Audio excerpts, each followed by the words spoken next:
በስመ አብ ወወልድ ወመንፈስ ቅዱስ አሃዱ አምላክ። ስንክሳር ዘወርሃ ሰኔ ዕለት 14 ሰነ።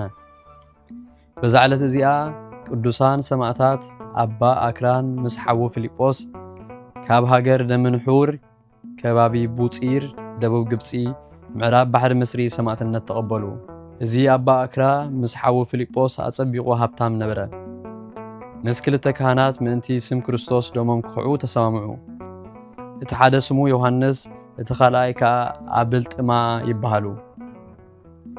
ኣብ ሃገረ ቀርጤስ በጽሑ። ኣብ ቅድሚ ገዛኢኻ ብጎይታና ኢየሱስ ክርስቶስ ተኣመኑ። ንሱ ከዓ ብበላሕቲ ነገር ክወግዎም አዘዘ። እቲ በላሕቲ ነገር ከዓ ፈጺሙ ኣይተንክፎምን።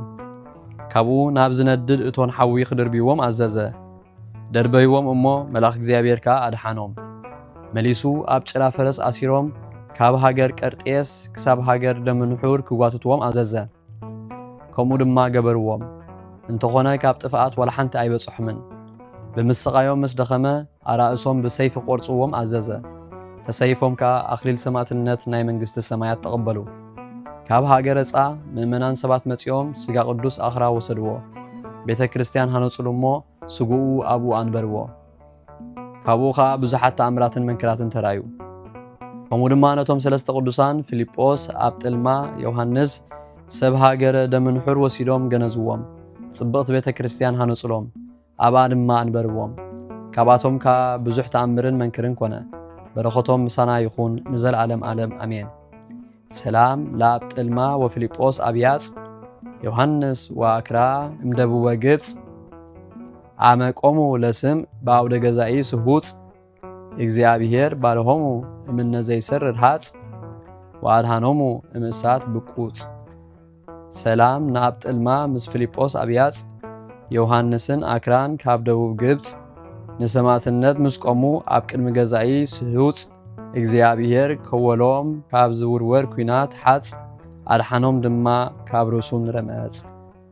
ዘቕረብክዎ ማህሌት ኣዘኻኺረ ኣላፍ ካብቶም ኣዘውቲሮም ዘገልግሉኻ ኩሉ ግዜ ብዘይ ምዕራፍ እንዳኸነብብ ተቐበል ናይ ድኽነተይ መጽሓፍ ዝገበርካ ጎይታ ናይታ መበለት መባእ ውኩፍ ካብ ዘእተዉ ሃብታማት ናይ ሃብቶም ተረፍ።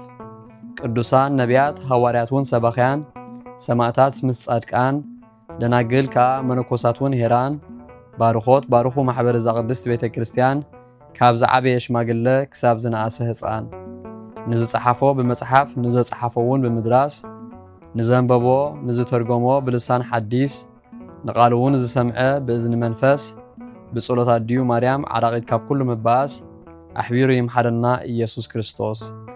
ሰላም ንዓኹም ጻድቃን ምስ ሰማይት ዘዕረፍኩም በዛ ሎሚ ዕለት ንዓለም ዘሰነፍኩም ኢኹም ንስኻትኩም ብኹሉ ትዕግስት ኣብ ቅድሚ ፈጣሪ ለምኑ ብኹሉ ሰዓት ብዘይካ ንስሓ ንዓና ከይወስደና ሞት።